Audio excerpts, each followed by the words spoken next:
Welcome to Long Story Long. I'm your host, Lisa Curry. Today's guest is the hilarious comedian, Dustin Nickerson. You can see him on Comedy Central and on Netflix. You probably have already, but then again, I don't know your business. And if you haven't seen it, you've got to check out his special. It's called Overwhelmed. It's available on YouTube right now. It's free to watch. You don't need a membership for YouTube. You don't have to call your ex and ask what their Netflix password is. You just log on and you watch the special and you have a great time. Okay? You're welcome in advance. You're going to love this conversation. Here you go. All right, hi. Hello, perfect start. Smooth. Yeah, I'm really glad that you decided we're not exactly that we're not. Yeah, I don't have to look nice. I don't have to worry about glare in my glasses. I can just relax here. Yeah. No, this is I did doll up for this. This is a dolled up version of me. Yeah, for everyone listening, Dustin looks. I mean, he's in a tux. That was unnecessary. How are you doing? You good? I'm good. I am quite tired. I had a very busy weekend of shows, but not in any glorious way.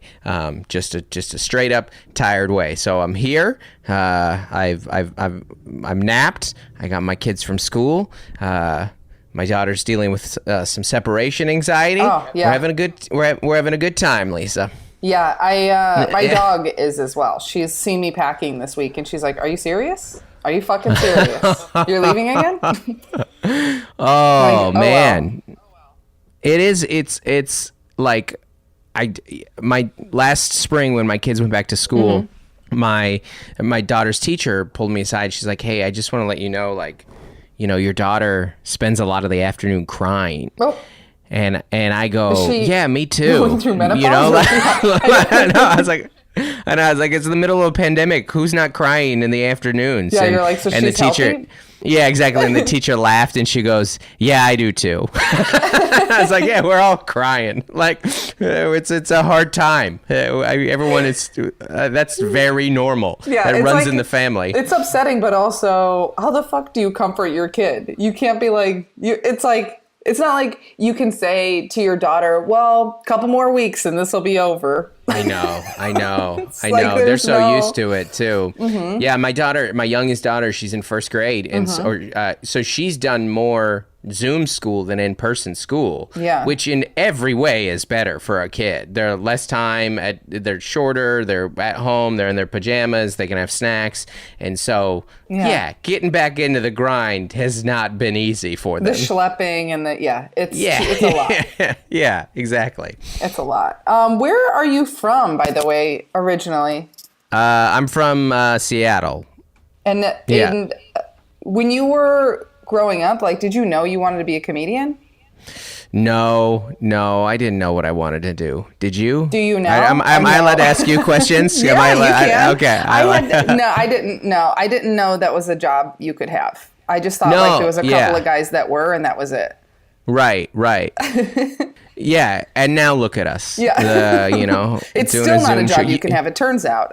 If you're looking at my career. No, I'm kidding. It was illegal for a long time. I toured a lot of backyards over the last year and a half. That was my whole income was backyard shows. But no, I didn't. I knew I loved stand-up growing up, though. Like, am I allowed to ask you how old you are, just to put in context our various lives? I'm 37. Okay, so I'm 36. We're the same age, and so we're the Comedy Central generation. Yeah. Oh, absolutely. Like, I watched stand-up every day on Comedy Central. Every day. Like, before that, you had to wait till, like, the HBO special came out, or there were records back. Yeah. Every single day, I would watch stand-up comedy, and I loved them. Those Comedy Central Presents, I had them memorized. I knew all of them. Love that. Yeah, so stand-up has always been my favorite thing, but I didn't start it until I was 27. I, was married and had 2 kids, still married, third kid now. And you're like, I gotta get out of the house. Exactly. I just need to leave. I had to find an excuse to leave at night. It was, I gotta go. I'm sorry. Bath time is not for me. No. It's best. It's best. Everyone knows baths with moms are better. So dads are a little aggressive. I get soap in my eye every time. So, I I didn't know that growing up. I didn't know that it was. I didn't know. You know what it was, Lisa? I didn't know. I knew you could do it, but I didn't know how to do it. I didn't know.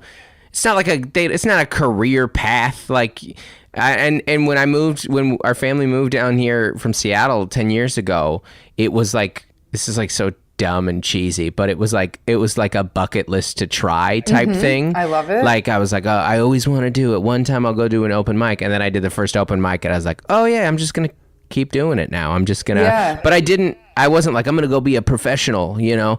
It was like, I'm gonna keep doing this and kind of see what comes from it. That's really funny. I had a very similar experience where I was like, I'm just gonna try it just to try it. And then the first time I did it, immediately I was like, oh yeah, this is it. This is what I'm gonna be doing. Where was it?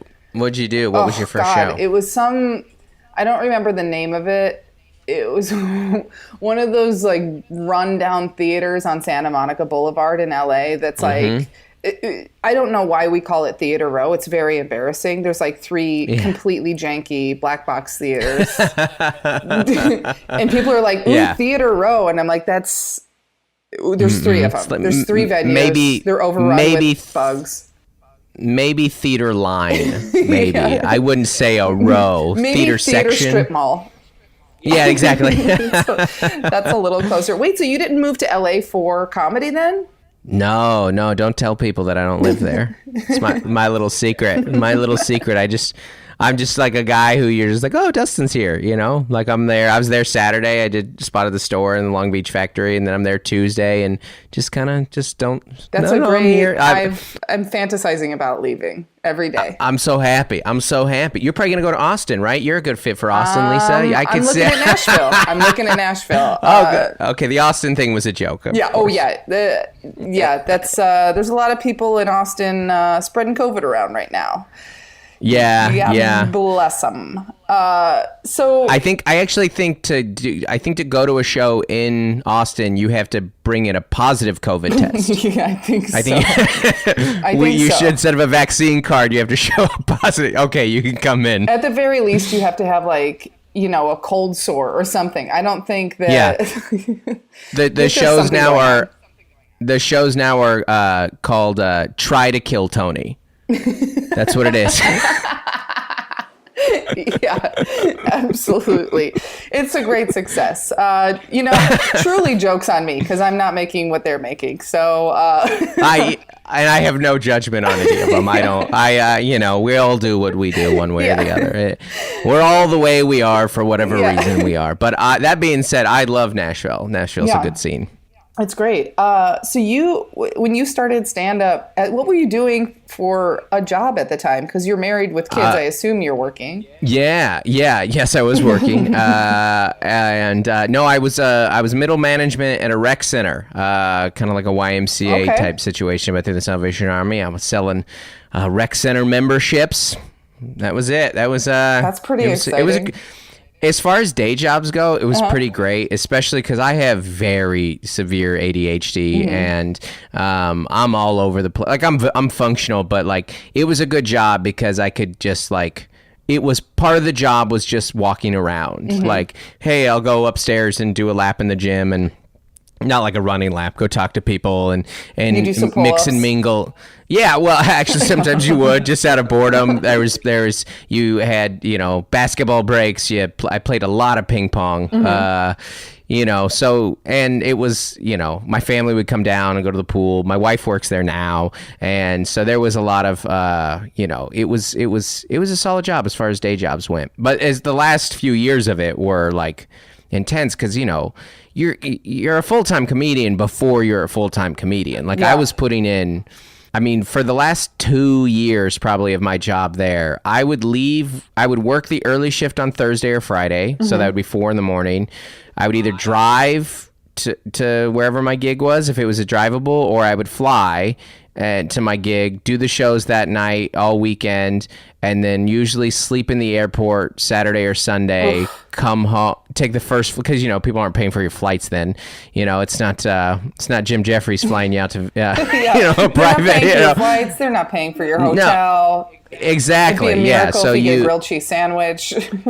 Yeah, exactly. Yeah, at the end of I do so many of those low end clubs where at the end they're like, okay, it's $600 for the week, and then minus your food. I'm like, you were charging me and you didn't tell me?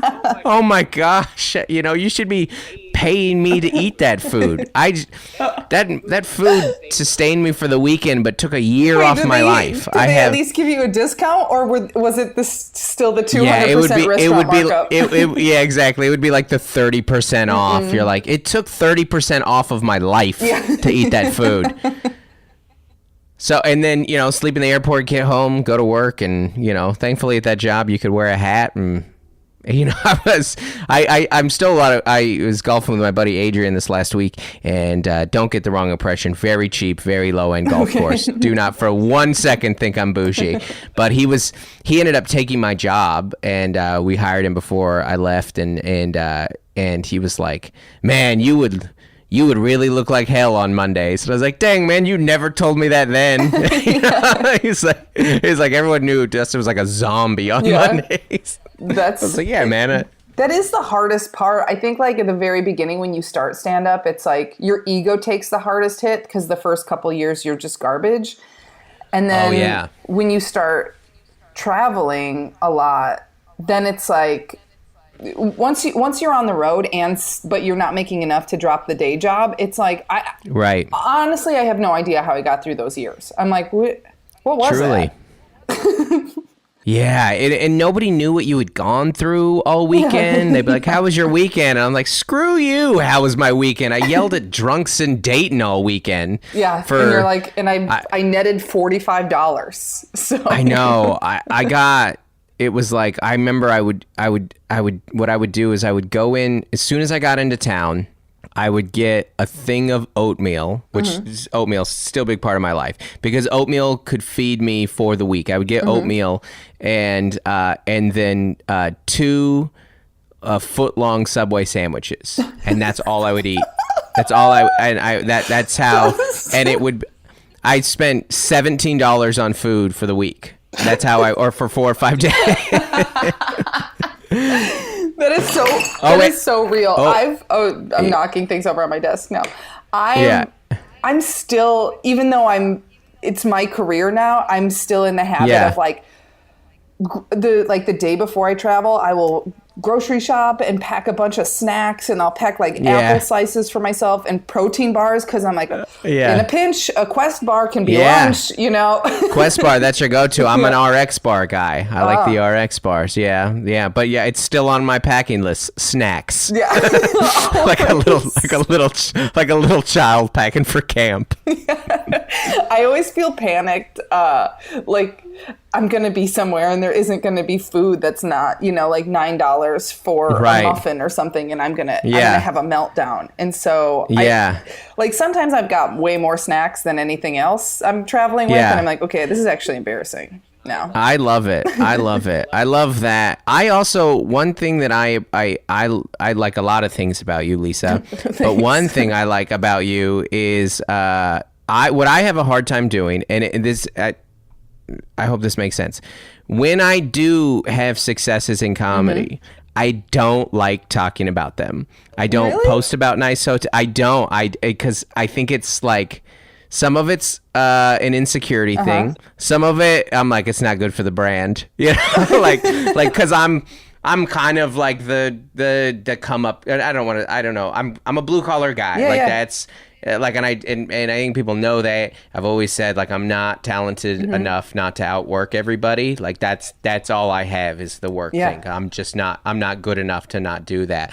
But I do have great gigs, and I do stay in 5-star hotels sometimes, and I do all those things. I've never flown private, but I mean, it's terrifying. The plane is the size of my car. It's and dangerous. It's just turbulence the whole time. Yeah, it's so scary. I was yelping the whole flight. Yes. Oh, but I should be better about it, because you know what? People like celebrating the wins with you. They want to, especially the early adopters, the people who are fans of yours. They want to see you on the come up.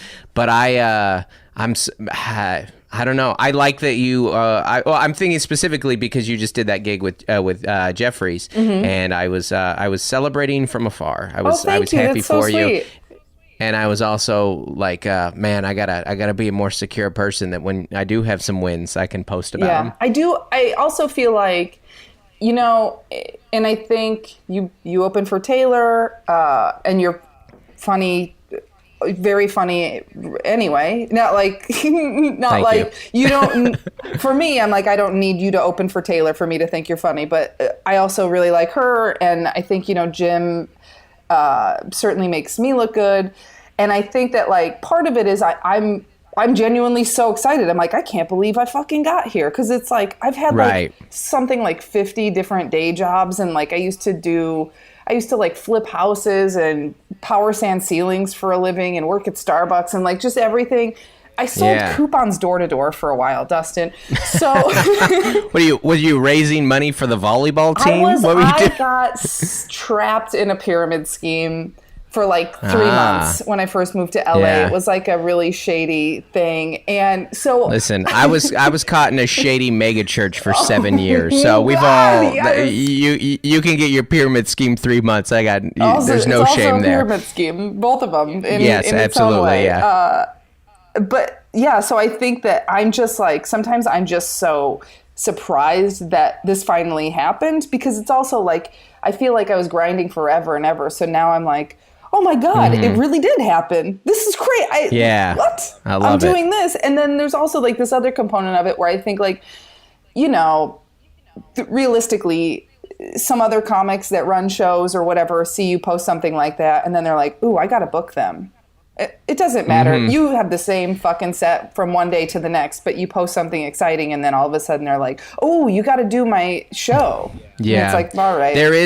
There is really something to the busyness of it too. There is something, and that's always that like balance of being like, oh man, I want to call in, but I can't. But should I bend over backwards so that I do call in, or is it that actually good that I'm not calling in because they want to know that I'm busy? That's weird. You are right though that there is sometimes your bookings kind of they are kind of your calling card. Yeah. You're right. Like it's your resume that they're like, oh my gosh, did you see they're doing all that? I should have them. It does. Busyness leads to busyness. Yeah. I mean, I hope so. I think so far it has, like the next couple of months for me it has, and then it just kind of drops off. So we'll see. What is this? Well, go ahead. Go ahead. No, all you. I was going to ask about the mega church because I knew, I vaguely knew that you were involved in the church. And I grew up Catholic, and I think by the time I was a teenager, I was like, oh, this is a cult. But it was like my mom's super Catholic and my dad is very atheist. And I don't know how they're married. Yeah.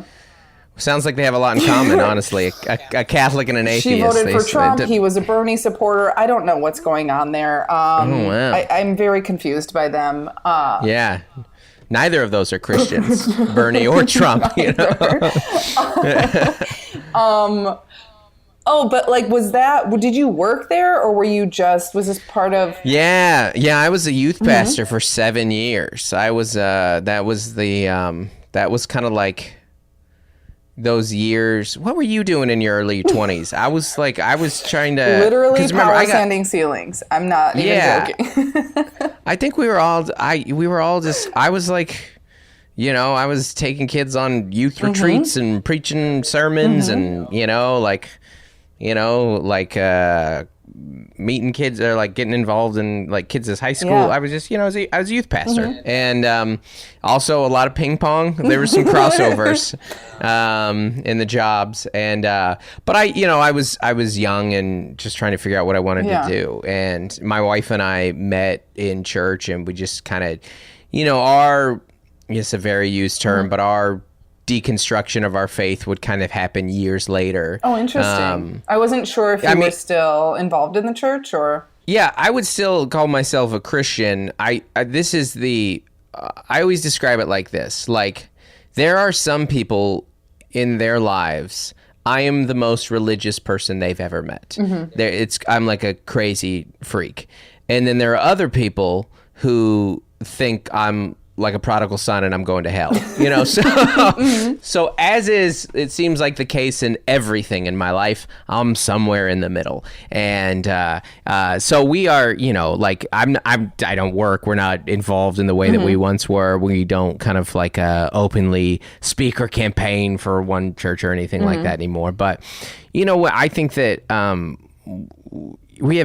when you have kids, especially teens, you are looking for as many positive environments for them to be in, and that can be a good one, like especially when you know it's not weird and cultish. It's just I do think it is like it provides a really good community for a lot of people, but because I am no longer I mean I don't believe in God even, but I'm also like I feel weird even saying that, because I'm like, I'm also not in the club of people that are like trying to change. I'm like, I don't care if you believe. I just don't want to be a member of anything.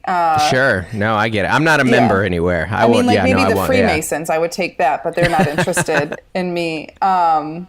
What the hell was I mean, if we get successful enough, we'll switch to Scientology, but we gotta. If they can promise me some more bookings through December, I'll join tomorrow. Yeah. Absolutely. I gotta start. Yeah. Once I start selling more tickets, you know, I'll get up there. Get my feelings cleared or whatever it is. Yeah. Exactly. Yeah. I think that the way we kind of even talk to, I think our kids know, like we hold most beliefs in a pretty open hand, and they know that like we can go to a place and not sign off on everything that they stand for on all their various issues. And you know, these are just led by people. These are just people. They're not special people. They have their various beliefs, and we sign off on some of them, some of them we don't. But one of the big things for our kids is that it's in our area. So there are kids in their schools who, it's not like these are your good Christian friends. What it is these are some friends in your school who are positive influences on your life and are encouraging you to make healthy decisions. And that's one of the big pieces when you have, especially in the teenage years, because, you know, it's... Yeah, because things can get a little dicey around then. Oh my gosh. It's so easy for a teen's life to like spiral. And it can just be like... it can be one bad friend sometimes. Yes, so like, it's one of the most, it is crazy. It's one of the most terrifying things in the world as a parent, that you're like, oh my gosh. I mean, you have no idea which friend. Like, I think you can gauge to an extent. It's like, oh well, that friend is smoking cigarettes and they're 12. Like they're probably bad. But then there's ones and their that parents are like gave them to them. Secret bad friends. Yeah, where it's like you don't know. You don't. And there's it's not always like drugs and alcohol. Sometimes it's just like liars and deceit and like just cattiness. And I mean, I would honestly like I think the meanest human in the world is a teenage girl. Oh, absolutely. I think that's absolutely. Whenever I see like a reboot of a prank show, I'm like, they should be doing this with teens. Middle-aged white men are pranking people. Give me a fucking break. Assign it to a 13-year-old girl. Oh my gosh. You'll be devastated. Wait till, this is a dated reference, but wait till you get put on an unknown 3-way call. Yes. I still think about that happening to me one time, and somebody like leading me into gossip, and then they're like, well, they're right here on the phone. And I was like, no. It's so mean. It's like the meanest thing in the world. I'm like, you tricked me. It's brutal. So mean. Awful. Wait, so did you start doing comedy while you were still like a youth pastor? No. I was at the rec center at that point. So yeah, I had kind of made a career or a life shift in a lot of ways. Was your wife and your family and everything supportive of the comedy, or were they like, this will pass? This too shall pass.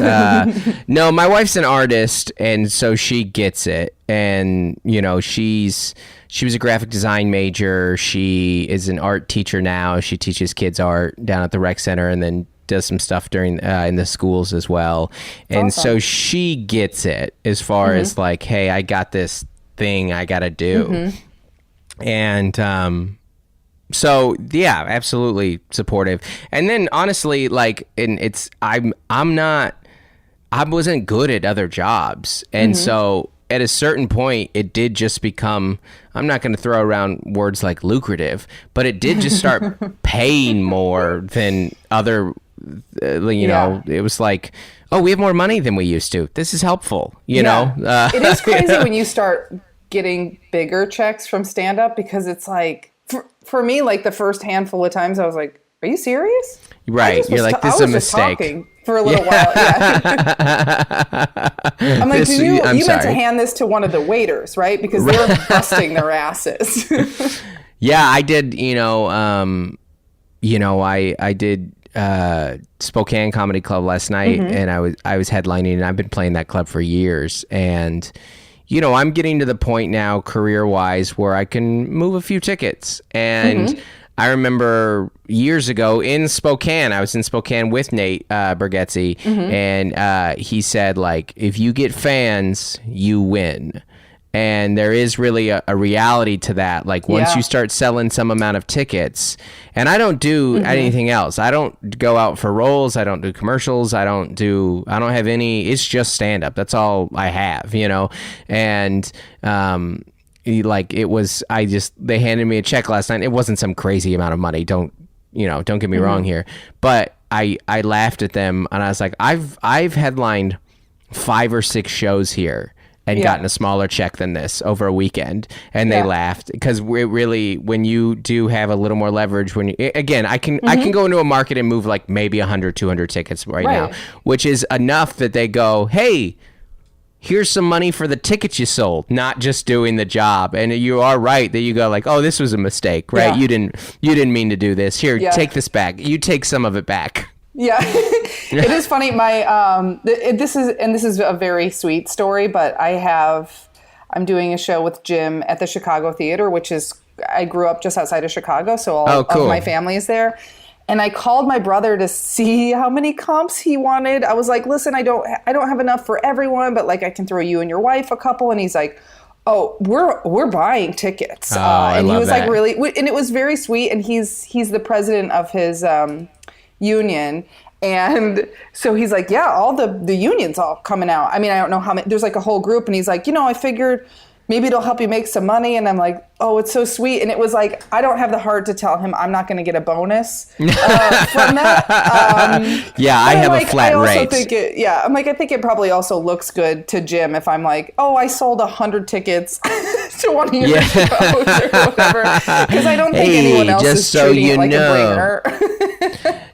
And I guess it is kind of nice that, I mean, I don't know how he is with comps, but it is maybe nice not to ask for a lot. I don't know Jim, so I don't know if he's cool with that. It is a relief. He's really cool with it. I think I just go through the booking agency and get a couple here and there. But you're not even talking to him. I'm like, this is my first time around with him, so I'm gonna try to not ask for 30 comps. That's great. When I went and did the Neptune with Nate in Seattle, and Neptune is not just in Seattle, it's in the U District, which is right next to the University of Washington, which is where I went to school. And I was like, dude, I used to go by the Neptune all the time, and it was like a cool homecoming thing. And then my dad and my sister came, and my dad was like Nate made fun of me, and my dad laughed really hard, and then he gave him a bottle of wine, and I was like, this is a nice special and your moment dad's like, here. You do sound like SpongeBob. I know. And he's like, I've never even heard of SpongeBob, but I know. When since you're, getting your own fans, does that feel weird to you at all? Because I feel like I don't know how to navigate the little bit of fans I have. It is strange. Like, I feel like there's this old interview with Dave Grohl when he talked about, of course, Seattle grunge kid talking about Nirvana. When Nirvana broke up because Cobain died, he said that his first gig back. I'm kidding. I'm into it. Let's go. Was it Courtney? Let's go. I'm into it. No, he says he got a call from Tom Petty to go do SNL, and he says, I need a drummer for SNL. And his response was, I'm sorry, were no good drummers available? Which is amazing that Dave Grohl was like, no, I'm What? Why would you pick me? Last night I had a moment on stage where a girl yelled at me, "I'm your biggest fan." And in my mind, I was like, "Oh, I guess you just haven't heard of very many comedians."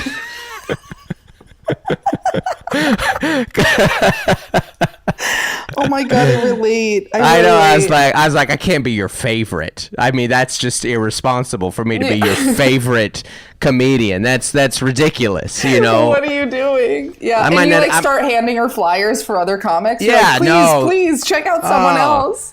Oh yeah, there's so many. Have you ever heard of Maria Bamford? She's way better, way better than me. It's so funny.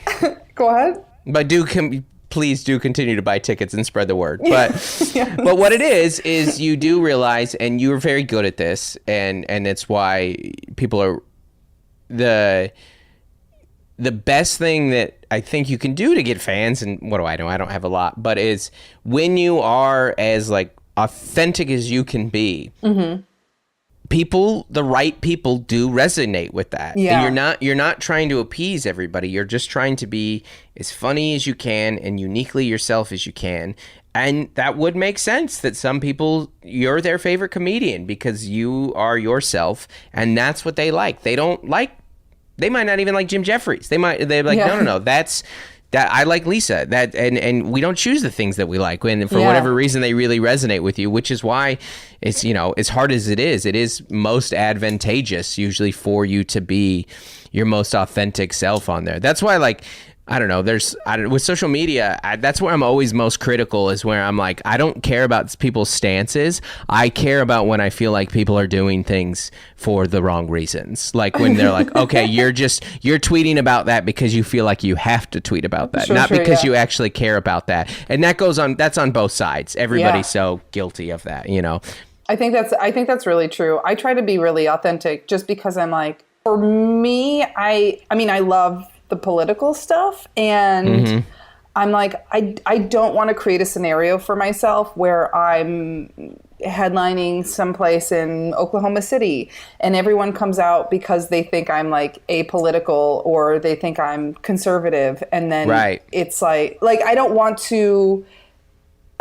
I don't care if I mean, I would like to have as many fans as possible, but I guess the idea of having broad appeal is not as enticing to me, I'm like, I couldn't do that. Like, I see some comics do that, and I'm like, I actually hate people who are like racist and xenophobic and stuff. I don't want their money, which is probably, I mean, I want their money because I don't want them to have it to spend elsewhere. Right.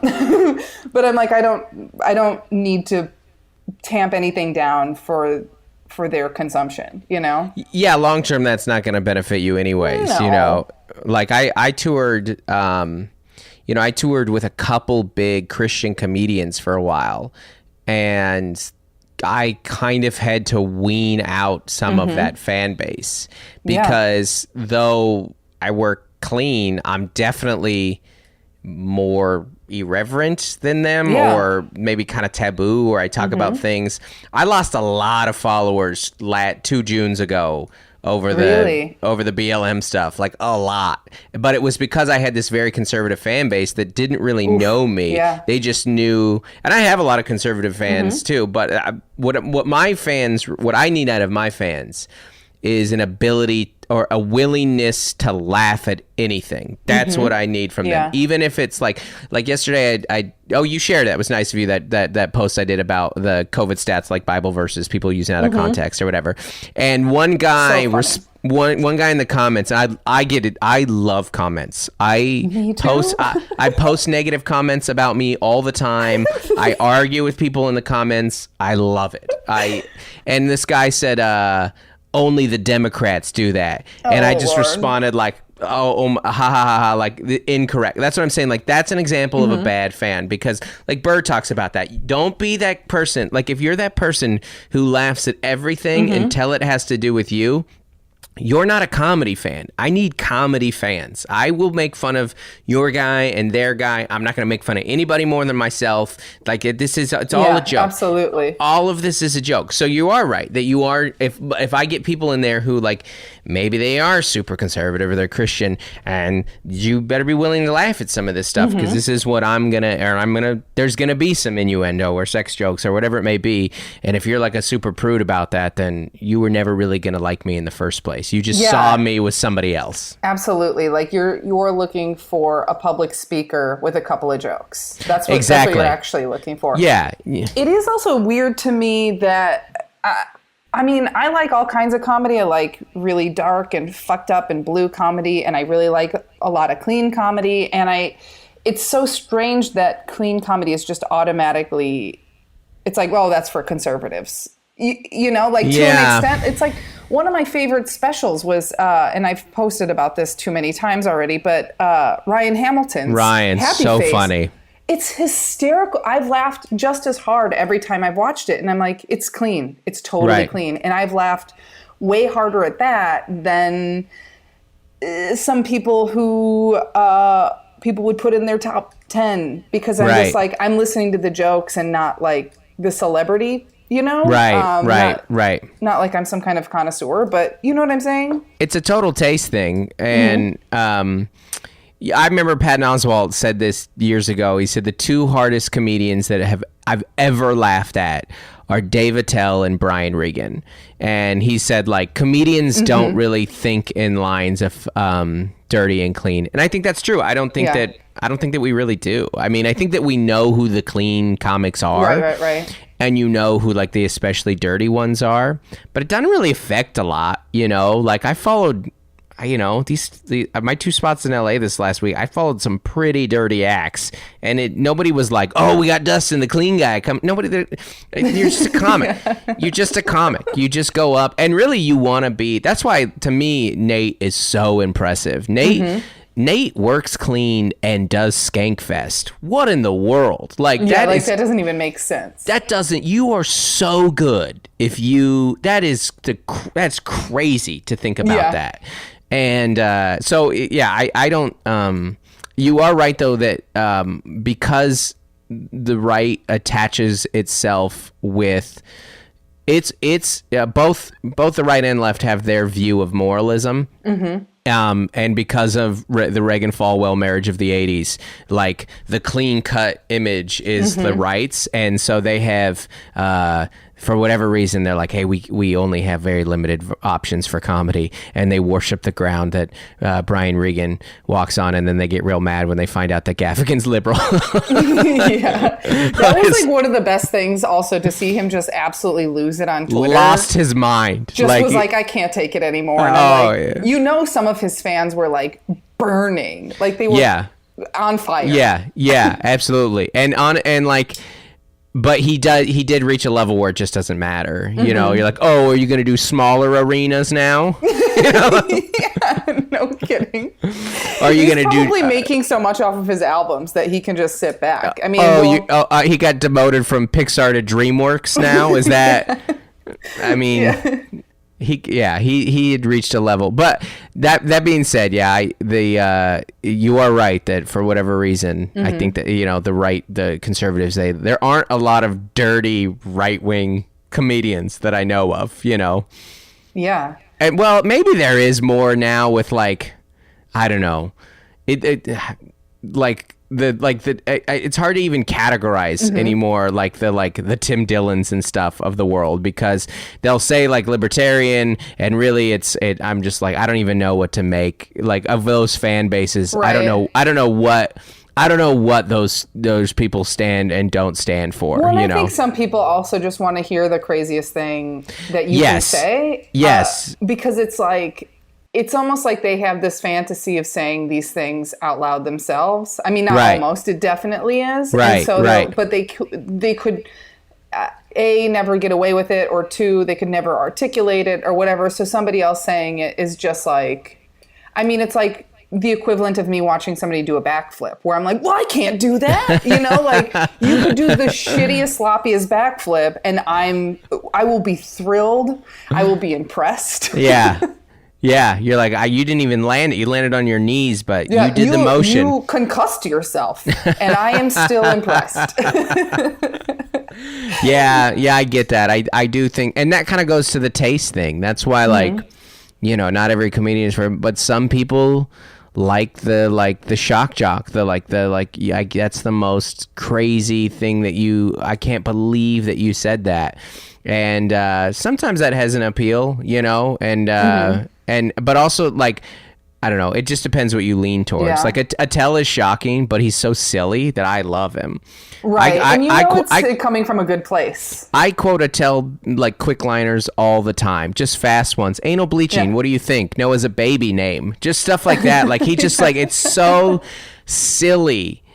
And it's so good. It's so good. I love it so much. It's so good, and I don't know how he remembers all of them, because I'm like, I know. How do you remember a series of 4-second jokes? Yeah. What the fuck? Do you bring set list up? Or I have a terrible memory, so I bring a set list every setup. I'm terrified. And like right before my set, even like a 15-minute set, like when I was opening for Jim, I was just like sitting backstage, like trying to memorize all the bullet points of my set, and I like trying to make them make sense in a certain order. Like, like when you study for a test, because I'm like, I'm for sure going to forget things. Right.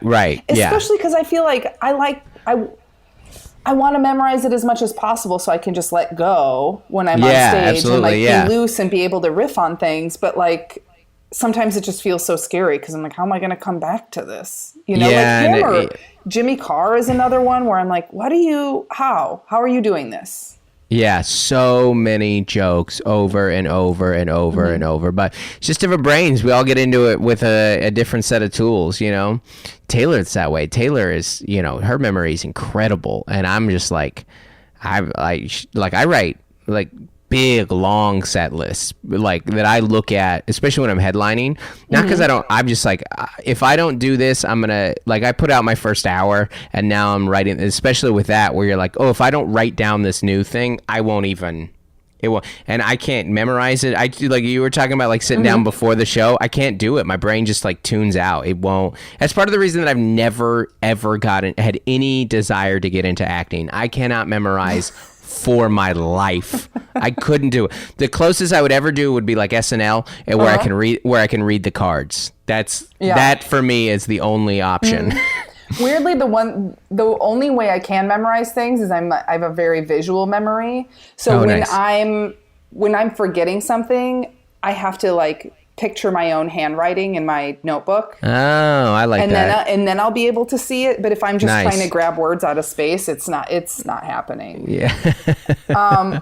I also, like, not living in LA, how did you end up opening for Taylor and Nate? I mean, that's like something, I feel like so many people just like hang out on the patio of the Comedy Store for 15 years, hoping to go on the road with somebody. And it feels like, to a lot of people, that feels like the only path.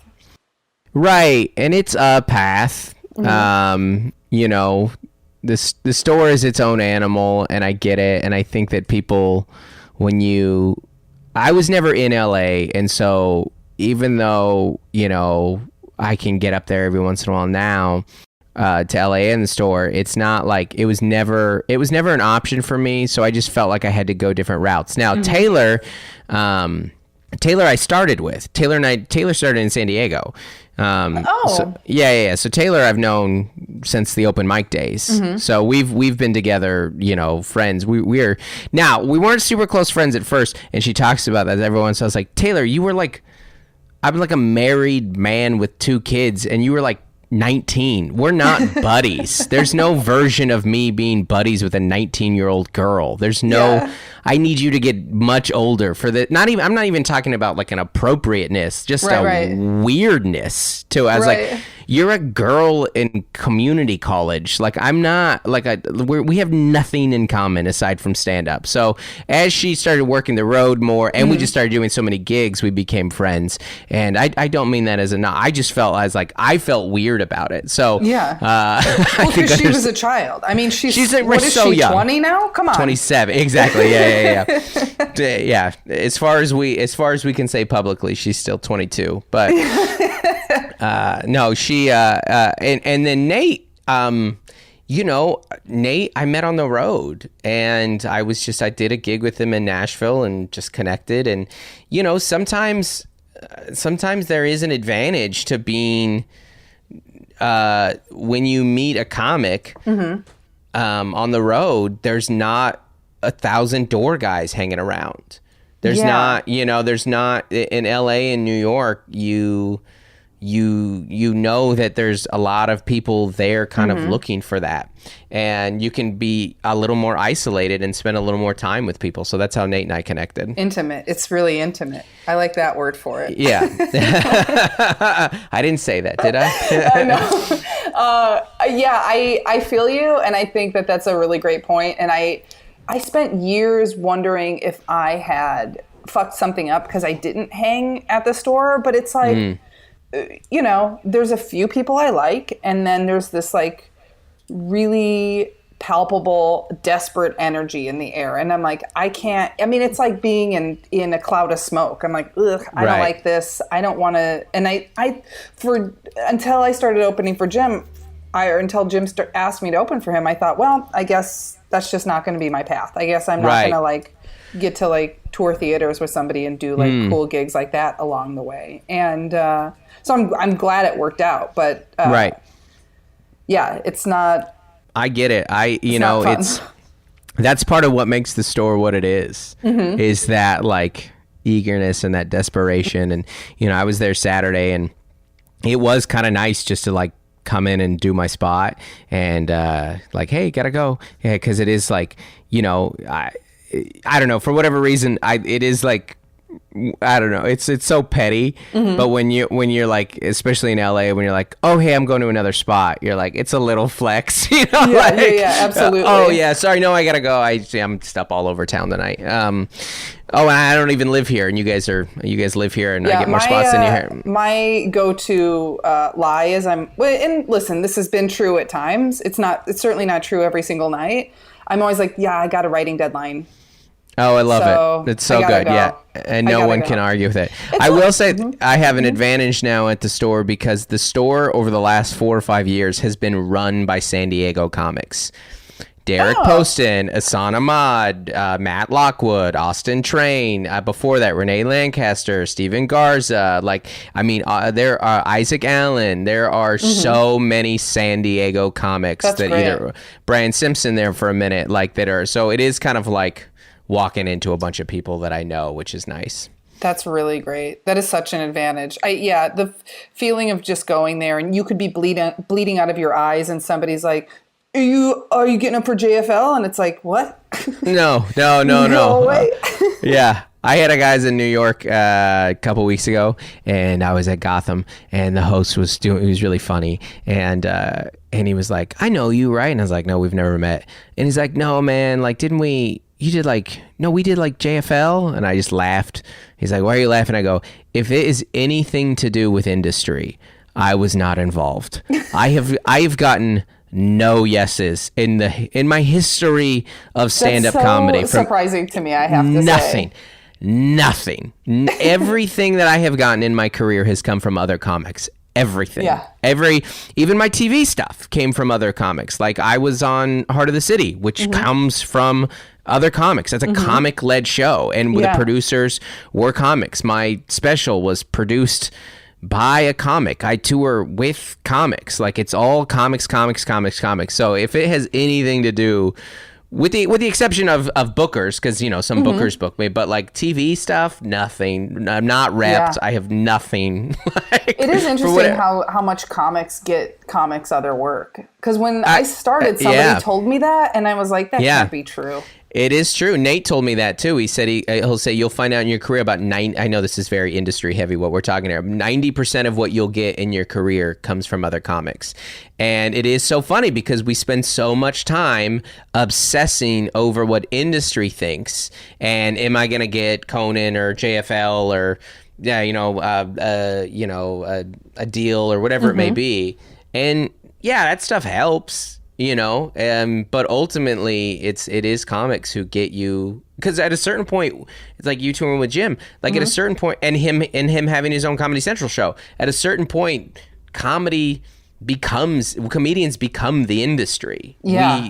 People have their own shows and they have their own tours and they have, they're inviting so they're just calling all the shots. Exactly.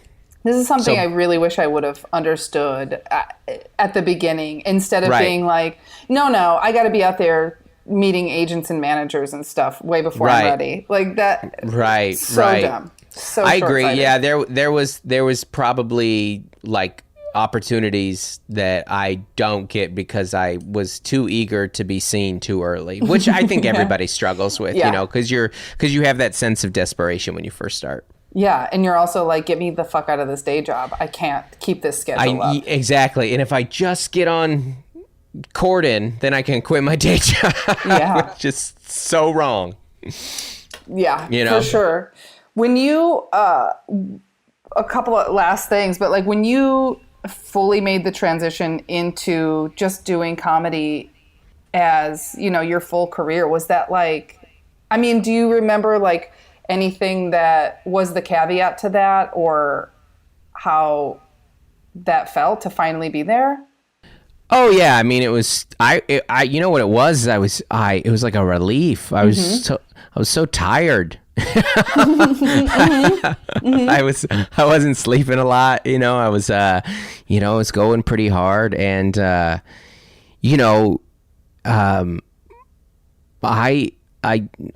my whole life I never wanted to have a boss. I don't like I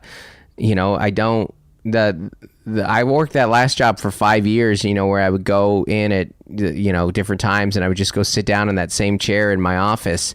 And, it just kills you a little. Yeah. Not everybody, just for me. I would just sit down, and for especially those last 18 months, I was like, I'm going to burn this thing to the ground. I can't, I'm really having a hard time just coming back to this chair with my stupid little lunchbox, and you walk in, you put that, you say, you grab a cup of coffee, and you're like, I'm sorry, like, it's not even 9 yet. Yeah. As stressful as the road can be, it's still like, it feels exciting. And so I think to go from that back to just total normalcy is jarring. It is. You remember, I remember this. I bet you have a similar memory.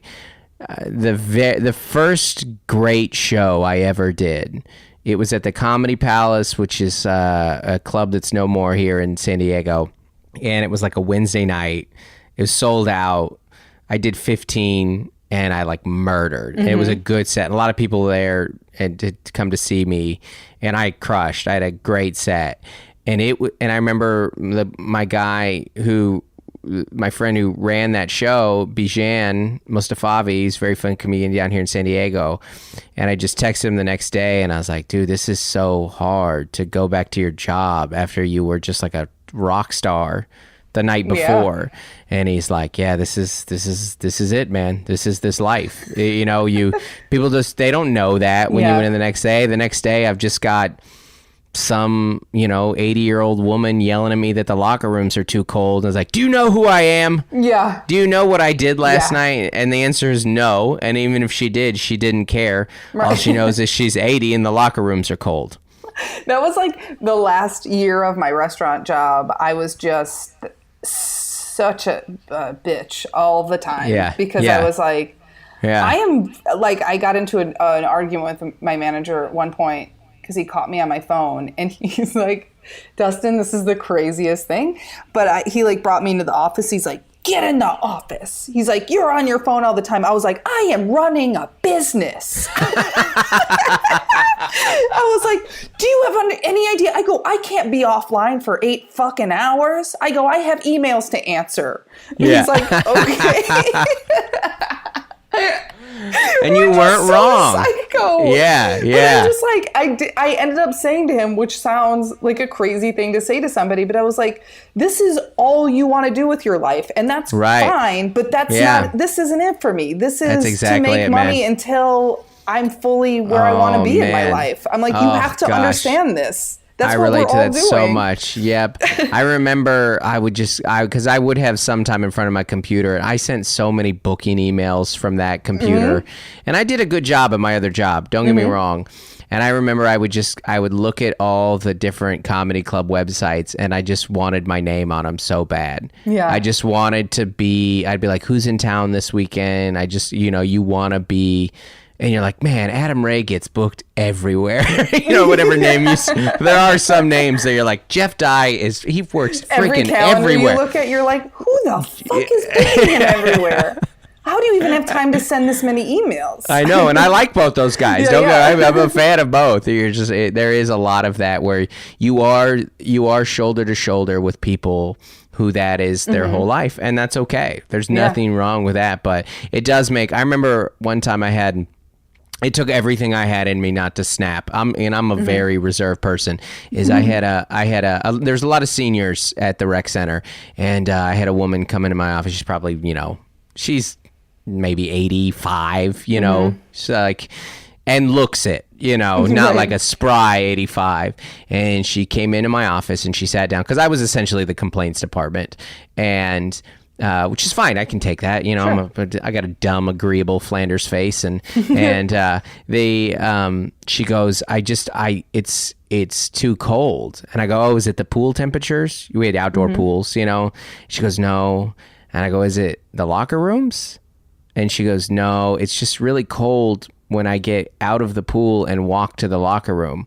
I was like, are you complaining about the weather? Like, I have no say in the weather, ma'am. What do you want me to, you want me to buy you a robe? What are you you're like, why are you talking to me about this right now? Because she needed to talk to somebody, just to you're talk. Like, I want a Snuggie. I don't know. Yeah, exactly. I have no answer. Take this up with the Lord. Pray? I don't know. I can't control. And you live in San Diego. It's not going to get warmer than this, I'm sorry that it gets a little nippy in the morning. That's really funny. But that's beyond my pay grade here. And it's just that stuff like that where you're like, this can't be it for me. Yeah, this cannot especially when you're making more money not answering to somebody on the weekends. And then you're making less money to be harassed. Yeah.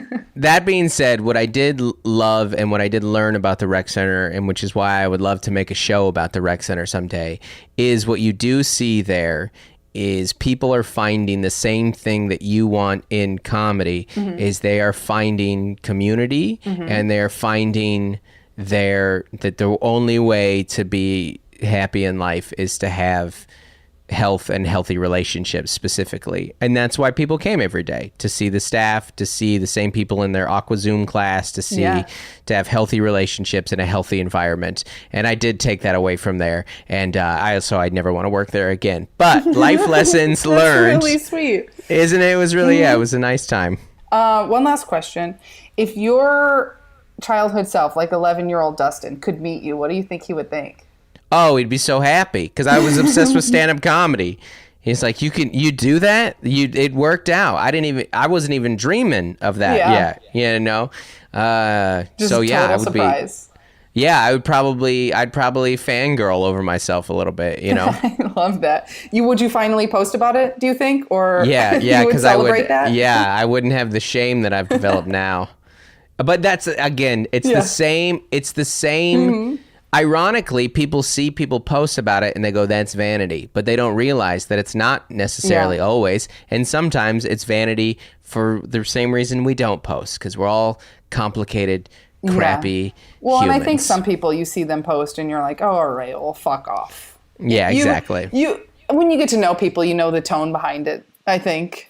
Yeah, I think so. And I think that there's a million different varieties of that. There's like me, who maybe shouldn't post, who should post some of more of the wins and tries to be better about it, but tries to keep it funny. Or there's the people who have everything and still complain. That's a bad look too. Or the people who post about stuff that they probably shouldn't, or like didn't. You're like, I don't know. Or they're like kind of trying to fake it till you make it type stuff. But again, who cares? Do what you want to do. It's all meaningless. We're all dying soon. Maybe individually, maybe all at once. Who knows? I guess we'll find out, or we won't. It's all meaningless. If it's all at once, we won't find out, I suppose. I am a 36-year-old dad of 3 on TikTok. Life is meaningless. It's absolutely my daughter my son had a note passed to him in class that said, "Is it true that your dad's verified on IG?" They don't care that I've met Kevin Hart. They don't care about anything. They don't care about ticket sales. They're like, is it true that your dad's verified on IG? That's a real note that he got. That is that. First of all, the fact that you don't have that framed behind you is pretty. I know. upsetting. I should probably work that into a bit too. It's so funny. It's the only thing they're impressed by. I love it. Well, thank you so much for coming on the podcast today. Thank you for having me. I appreciate it. You. I think this is the second time we've ever had a conversation. Probably, yeah. We've DM'd here and there, and then I don't know if do you remember where we met? I don't remember. We met in a sex shop. On Eli's show? On a comedy show. Yeah. I never know what to call those stores. Is it, sex shop sounds so... Shop. Yeah. But a sex shop sounds like you buy sex there specifically. Yeah. It sounds... It's weird. There's shows everywhere. But adult store is kind of I don't know. That sounds campy. Corny. Yeah. There's got to be something in the middle, but I don't know what it is. Yeah. Who knows? It's online, maybe? Is it Amazon? Yeah. That's what's in the middle. Yeah. Or those ones you see in the middle of the country that are just terrifying, like on the side of the freeway. Yeah. Well, I like when they'll be like, Lover's Delight or whatever, and you're like, hey, a lot of people are just coming here for stuff that's just for them. This is not. You're making some pretty big jumps and assumptions to assume this is all romantic couples night. Yeah, this is not everything to do. What I don't think this is a lot of is like happy couples. Yeah. When you go into a place and there's a dildo shaped like a corn on the cob, right? I don't think that's for a night of romance. No. That's not like an anniversary. No. Like, oh my God. And I have no judgment if you are. I don't care. That's your life. But that's not. That's not how you celebrate a lifetime of love. Yeah. Well, it could be. Maybe it is. You know what? I don't know what's going on in Indiana. It probably it probably is. And no judgment. Whatever you're into, I don't care. Just don't hurt people. Yeah. God bless. All right. Well, thank you so much. Yeah. Thanks for having me. I didn't expect us to end there either. Yeah. Okay, bye.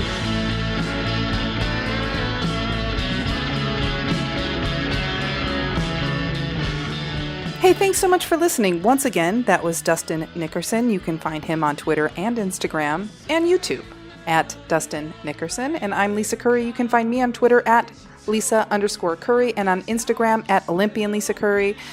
Once again, this weekend I am in Dubai. That does you no good if you're in the United States or if you're in most places. But hey, if you're in the Middle East, stop by, catch a couple shows, say hello. More than likely you're not, so find me somewhere else doing something else. I don't know what to tell you. There's travel restrictions. There's a lot of things. Also, if you are enjoying the show, as usual, please like, subscribe, leave a comment, call your congressperson, write a letter. You know the deal. We'll see you next week. Thanks so much. Bye.